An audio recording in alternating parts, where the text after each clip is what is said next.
Tienes 5 segundos para suscribirte al canal y darle me gusta. Lo que sucedió no se lo puedo poner como un ejemplo. Es como que alguien llegara a un banco, no pongo ese ejemplo, alguien llegara a un banco con un cheque falso. Y llegó, pasó por la seguridad del banco, llegó a donde estaba la cajera, le presentó el cheque, la cajera lo revisó, ¿verdad? Lo revisó, lo agarró, se lo cambió y le dio los $200 del cheque. Y se fue. No se vale decir que estaba escondido o que nadie sabía. Siempre fue, es y seguirá siendo público. Incluso en ese mismo periodo, en esas fechas, yo doy unas declaraciones a la prensa que siempre hemos recibido a la prensa. No ha existido una asamblea legislativa que tenga más apertura con los medios de comunicación. Nosotros hemos dado el estatus que siempre se merecieron los creadores de contenido y los youtubers en la asamblea legislativa. Siempre. Una de las cosas que yo vi cuando yo llegué a la asamblea era que todos los delegados de prensa que llegaban a cubrir la asamblea legislativa estaban en los pasillos, sentados, tirados, tomándose un café, comiéndose un pan. Nunca tuvieron un espacio.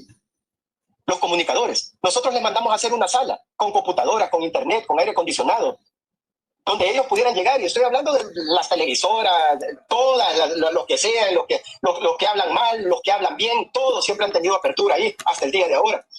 Estaban queriendo fregar de que la semana anterior estaba un youtuber que estaba filmando también ahí, y tenemos que decirlo, de hecho lo dijimos en su momento, hicimos un comunicado, fue una decisión que tomó alguien de nuestro personal, que tomó una decisión, y llegó y le dijo al youtuber que no podía estar filmando. Nosotros inmediatamente tomamos una aclaración pública en donde dijimos que eso no era así. Y siempre lo han sabido, y lo han sabido hasta todos estos contrarios que llegan, incluso que llegan a la Asamblea Legislativa, solo a hacer noticias y a inventarse cosas y todo eso. Ellos siempre han tenido la apertura y eso no lo pueden negar, que antes nunca lo habían tenido. Entonces, en esta apertura que nosotros tenemos, yo hablo con la prensa y les digo, miren, les digo yo, fíjense que yo considero que el presupuesto asignado a las fracciones en estos 3 años ha sido mucho. Y considero que debe de haber una disminución. Lo dije en septiembre del año pasado. Hay un video sobre eso y está en las redes sociales. Entonces voy a dar indicaciones a la Comisión de Hacienda, ahorita que estamos en la discusión del presupuesto para el próximo año, que no solamente esa reducción de los 15.3 millones de dólares que significa los 24 diputados menos, sino que le bajemos a las fracciones. Ahí está, lo dije hace un año.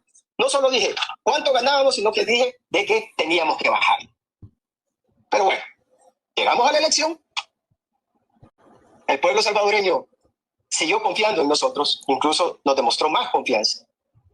Llegamos el 1 de mayo, nos instalamos. Una vez más, mis colegas diputados confiaron en este servidor para seguir siendo presidente de la Asamblea Legislativa en el segundo periodo. Y uno de los primeros de las primeras acciones que nosotros tomamos fue bajar los presupuestos, como ya se ha dicho. De hecho, el presidente de la República en cadena nacional lo explicó de una manera magistral, lo dijo clarito, dijo cuánto era el presupuesto anterior, dijo cuánto era el presupuesto, y él lo explicó muy bien. Vayan a verlo, ahí está todavía, está. Él, en su discurso, antes de entrar a los temas que llevaba de gobierno, él habla muy bien del tema de los presupuestos.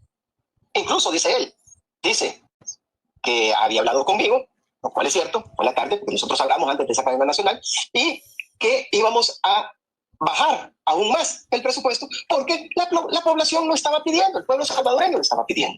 Y entonces tomamos eso y dice él, y acordamos, dice él, que ese sobrante de los 13.200, esa diferencia de los 13.200 que se asignaron en mayo a los 11.000 que acordamos ese día y que él lo anunció, vamos a crear con esa diferencia un fondo para becas, dijo él.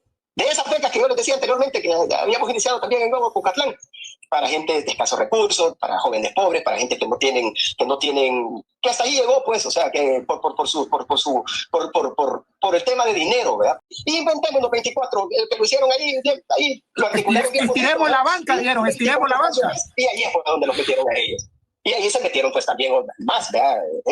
Tenían una ley en donde los partidos, en el que en el que si un diputado sacaba 50,000 votos y otro diputado sacaba 1,500 votos, se convertía en diputado el de 1,500 votos y el de 50,000 no. Esa era la ley, así estaba el sistema, porque el sistema estaba diseñado aquí a chantajear, a engañar. Y lo que ellos hacían en esa asamblea era eso, precisamente. Pero nosotros encontramos oficinas que literalmente, en la asamblea legislativa, literalmente eran, no sé, eran lupanares, era cualquier cosa, pero menos oficinas. Encontramos plazas fantasmas. Nosotros hicimos una reducción, no solamente cambiamos a la mayoría de personal, sino que también hicimos una reducción. Nosotros estamos trabajando con 500 plazas menos de lo que ellos trabajaban. 500 plazas menos de lo que ellos trabajaban. Nosotros trabajamos durante 2 años con el mismo presupuesto que les decía anteriormente. O sea, aprobamos 57,600,000 y el siguiente año aprobamos lo mismo, 57,600,000. Por ahí hay gente que no logra entender algo, que decía de que era mentira, que nosotros habíamos trabajado con más presupuesto y presentan unos papeles. Lo que ellos no saben es que, fíjense que cuando nosotros llegamos ahí, había los diputados anteriores se habían inventado que el edificio de oficinas, que es donde nosotros tenemos las oficinas, que no servía. Entonces había que votarlo. Y ellos ya tenían un préstamo preaprobado, que creo que era como de 80 millones, para construir un edificio nuevo, seguro, lindo, moderno. En realidad lo que ellos querían era botar el edificio, construir el otro edificio para meter a sus empresas y entre ellos sacar comisiones. Eso era lo que ellos querían. Y no solamente eran 80 millones de un préstamo, del PESI, que era el préstamo, sino que había una contrapartida que tenía que poner la asamblea, que creo que andaba entre 20 o 40 millones. Entonces, eso iba a salir en 100, 120 millones en la construcción de eso. Imagínense cómo se iban a repartir. Por eso es que ellos inventaron eso. Y ahí sí se ponían de acuerdo todos los partidos políticos. Cuando nosotros llegamos, nosotros hicimos una inspección al edificio. Y las inspecciones nos dijeron de que sí, que estaban en unas condiciones como no se imagina, pues, pero que con unas manitas de gato y con unas cositas aquí y allá, cambiar ventanas, o sea, no íbamos a gastar 120 millones de dólares para eso, pues. Entonces, de hecho, nosotros ahí estamos, nosotros ahí seguimos, ahí están nuestras oficinas y están bien. Hemos ido poco a poco cambiando, remodelando, pero en ningún momento nos íbamos a gastar 120 millones en un edificio, era un solo chanchullo lo que ellos tenían. Pero, consecuencia de eso, ese edificio que tenía un seguro, tenía un reclamo con una aseguradora, obviamente. Tienes 5 segundos para suscribirte al canal y darle me gusta.